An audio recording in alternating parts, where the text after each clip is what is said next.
Baik. Eh, Assalamualaikum warahmatullahi wabarakatuh. Izin memperkenalkan diri, nama saya Satrian Farsa dengan NIM D 0024 187 dari kelompok A6 dengan aspek depan. Di sini saya akan menjelaskan tentang laporan anatomi ke 3. Soal Andre, seorang mahasiswa tingkat akhir, merasa tidak nyaman setelah mengonsumsi makanan cepat saji selama sebulan penuh karena kesibukan menyelesaikan skripsi. Ia sering mengalami perut kembung, rasa tidak nyaman di bagian bawah perut, dan gangguan buang air besar. Dalam obrolan ringan di kampus, Andre mengeluh pada Anda. Sebagai teman yang baik, jelaskan pada Andre tentang traktus digestivus inferior. Pertama, jelaskan tentang perbedaan jejunum dan ileum, jelaskan struktur bangun di kolon, jelaskan struktur anatomi yang berhubungan dengan pengeluaran feses. Yang pertama adalah jejunum et ileum atau intestinum tenuum.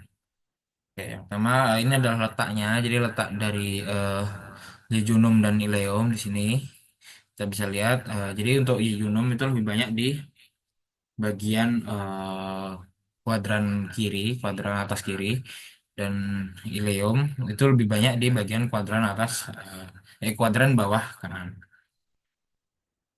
Lalu ini adalah tabel perbedaan. Kalau ditanyakan adalah perbedaan dari jejunum dan ileum. Untuk letak untuk ileum itu berada di sekitaran regio umbilicalis. Lalu untuk ileum itu di bagian kanan bawah kavum abdomen sampai ke pelvis. Untuk warna, ileum itu lebih merah gelap dan ileum lebih pink muda karena vaskularisasi atau peredaran darah di ileum itu lebih banyak dan dia lebih banyak dibuat untuk menyerap sari-sari makanan, gitu. Lalu diameter diameter Yunum itu condong lebih besar, dia 2 sampai 4 cm dan ileum itu 2 sampai 3 cm. Lalu dinding atau otot polosnya itu Yunum lebih tebal dan ileum lebih tipis. Vaskularisasinya Yunum lebih banyak dan ileum lebih sedikit. Untuk fasa rekta itu adalah, nah, di sini ada gambar fasa rekta. Ini adalah arteri, kayak cabang-cabang arteri itu. Dia yang menuju ke Yunum itu lebih lebih panjang panjang dan lebih sedikit, tapi untuk yang ileum itu lebih pendek dan lebih banyak.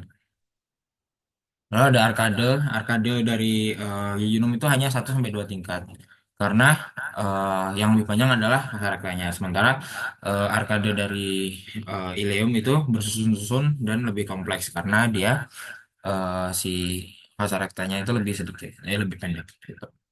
Lalu ada lemak mesenteri. Lemak mesenterinya untuk di Yunum lebih dikit dan di ileum itu lebih banyak.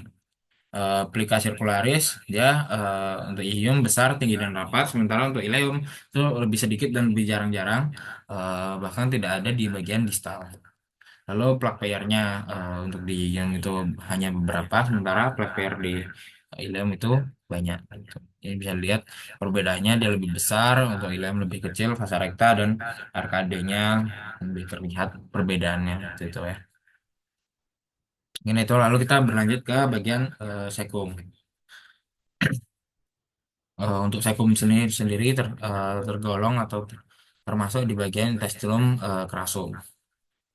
Jadi di sini yang pertama, untuk sekum itu ada pintu masuk dari ileum menuju sekum itu ada di bagian sini. Dia ada yang namanya orifisium dari ilia atau ileosekal. Jadi di sini ada frenulum dari ileosekal, lalu ada orifisiumnya dan ada valvula. Itu di atas ada labium yang superius dan ada labium yang inferius, seperti itu. Lalu di bagian bawah itu ada orifisium untuk appendix perivarus. Jadi orifisium adalah semacam pintu masuk. Ini tampak anterior dan ini tampak posteriornya di sekum. Seperti itu.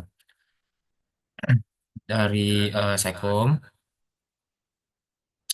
kita berlanjut ke bagian appendix veriformis. Oh ya, untuk sekum sendiri di vaskularisasi oleh arteriae, arteri appendicularis, terus ada arteri ileosekal dan arteri yang merupakan cabang dari arteri mesenterica superior. Sedangkan venanya adalah vena appendicularis menuju ke vena sekalis superior. Untuk inovasinya adalah untuk simpatis dia nervus plantar minor, untuk parasimpatisnya nervus vagus 10. Lalu kita lanjut ke bagian appendix veriformis. Di appendix veriformis ini bagian paling bawah dari eh sekum. Jadi sekum di bagian ujungnya terdapat appendix veriformis. Eh jadi untuk appendix veriformis itu memiliki beberapa letak.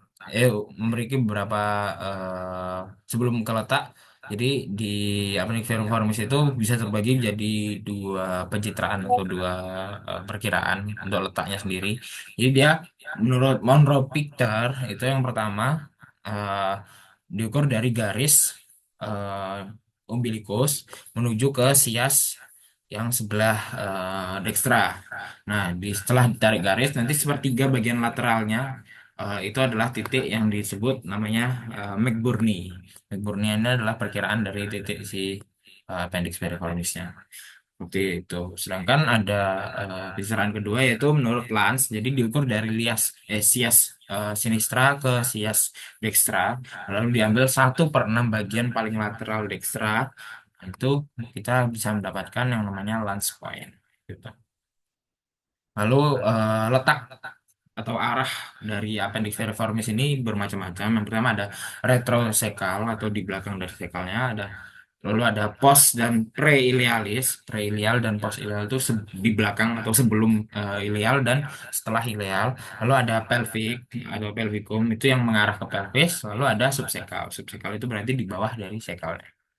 Bawah dari sekalnya. Gitu. Untuk vaskularisasi dari appendix veriformis itu dari arteri appendicularis eh, yang merupakan cabang dari arteri sekalis posterior dan cabang arteri iliosekalis yang merupakan cabang dari arteri mesenterica superior. Sedangkan venanya vena appendicularis menuju vena sekalis posterior. Inervasi oleh nervus palmicus minor sama dan nervus vagus. Lalu kita masuk ke kolon. Jadi kolonnya ada beberapa bagian.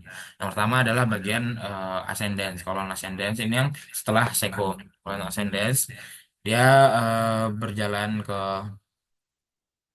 atas, lalu akan bertemu dengan yang namanya flexura coli-dextra atau flexura coli hepatica.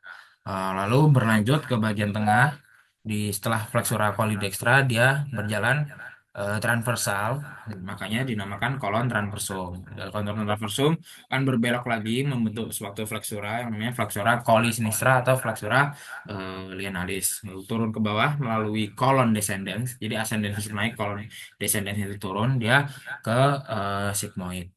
Di bagian sebelum sigmoid itu ada yang namanya flexura sigmoideum, lalu menuju ke rectum dan kanalis analis seperti itu. Untuk inervasi dan vaskularisasinya sebenarnya tidak jauh berbeda ya. Jadi untuk di kolon kolon ascendens itu arteri ileokolika dan arteri kolika dextra. Nervusnya sama semua, nervus palmicus minor dan nervus vagus. Itu untuk kolon ascendens. Venanya bermuara ke vena mesenterica superior.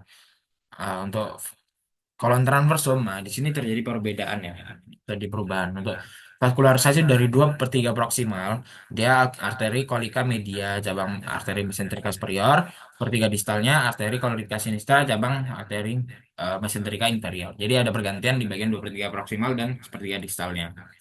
Lalu untuk inervasinya 2/3 bagian proksimal itu nervus planicus minor, lalu sepertiga distalnya oleh nervus planicus planicolumbalis.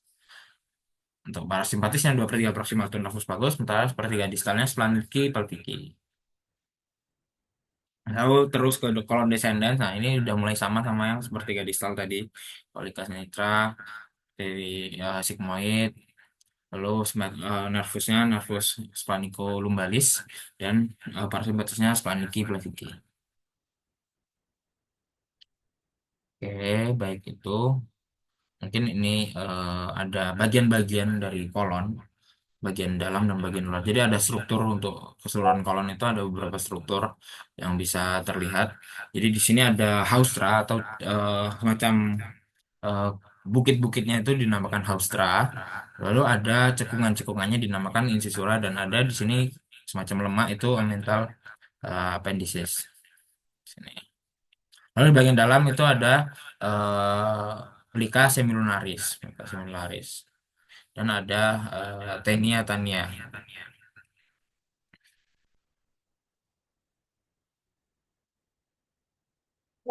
Oh ya, ini namanya apendis epiploica.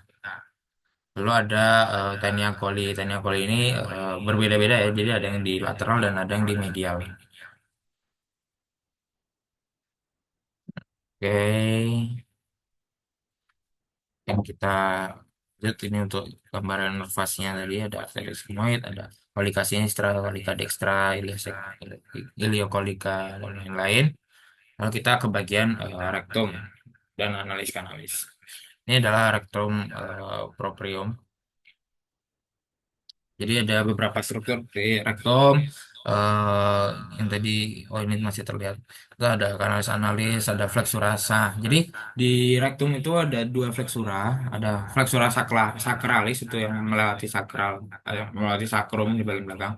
Dan saat dia ke depan lagi itu ada flexura perinealis. Lalu baru ke kanalis analis seperti itu. Nah, sekarang ada oh ini mohon maaf terbalik. Jadi di kanalis analis itu ada beberapa bagian penting. eh jadi di kanalis analis itu terdapat beberapa plika, plika-plika yang namanya plika transversa atau plika ya, yang mana jadi di kanal sinus ini terbagi menjadi beberapa zona. Yang pertama zona kolumnaris, terdiri dari lipatan longitudinal yang dibentuk dari corpus cavernosum, epitelia kolumnar ataupun kuboid. Lalu ada bagian pekten. Nah, jadi ini ada pekten. Terus yang membatasi adalah linea pectinata. Pectinata adalah epitelium kompleks non keratinisasi yang menimbulkan zona putih di mukosa. Di bagian zona putih ini bagian pektin analis gitu. Lalu ada zona kutanea. Zona kutanea atau kutis ini sudah mengarah ke kulit, jadi dia udah ada keratinisasinya. Lalu ada zona hemoroidales. Nah, zona hemoroidales itu ada internal dan eksternal. Kalau internal dia terjadi di atas dari linea pectinata. Di sini ada linea pectinata. Lalu ada yang eksternal hemoroid. Nah, hemoroid eksternal itu di bawah dari pectinata seperti itu. Oke, oh ya. Jadi di sini juga itu terdapat beberapa otot-otot penting untuk yang menahan dan pengeluaran dari feses kita. Yang pertama ada musculus sphincter ani internus, lalu ada musculus corrugator ani. Jadi kedua musculus tersebut merupakan otot polos. Lalu ada musculus sphincter ani externus itu otot skelet, dan musculus puborectalis atau skelet bagian dari musculus levator ani. Ini bisa dilihat di sini terdapat banyak muskulus-muskulus. Lalu yang terakhir adalah vaskularisasi dari kanalis analis. Untuk arterinya itu terdapat arteri rectalis superior, cabang dari arteri mesenterica inferior. Lalu ada arteri rectalis media, cabang dari arteri iliaca interna, dan arteri rectalis inferior, cabang dari arteri iliaca interna. Lalu untuk venanya, vena rectalis superior sama rectalis media sama rectalis inferior. Jadi sama ya arteri sama venanya. Untuk inervasinya juga di bagian kanalis analis ini adalah bagian simpatis adalah nervus spleniculumbalis sama, dan parasimpatisnya nervus splanchni pelvici. Oke, mungkin itu untuk bagian-bagian yang penting dalam pengeluaran feses. Jadi dari eh, kolon di intestinum crassum berlanjut ke rectum proprium dan ke kanalis analis. Maaf ada kesalahan penulisan di sini. Oke, jadi mungkin cukup sekian. Terima kasih. Kurang lebihnya saya mohon maaf. Assalamualaikum warahmatullahi wabarakatuh.